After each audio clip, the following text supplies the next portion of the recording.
செடி முளைக்கும் நான் பூவாக, வெயில் அடிக்கும் நாள் வரைக்கும் கொடை பிடிப்பேன் தாயாக.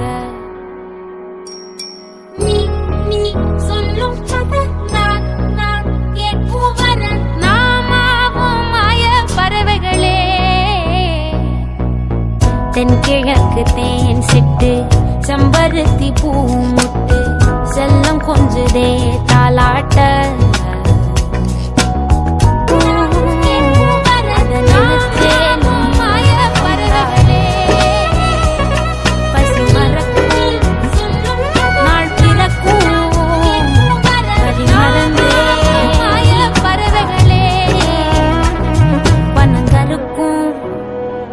பால் சுரக்கும் வலி மறந்தே நீ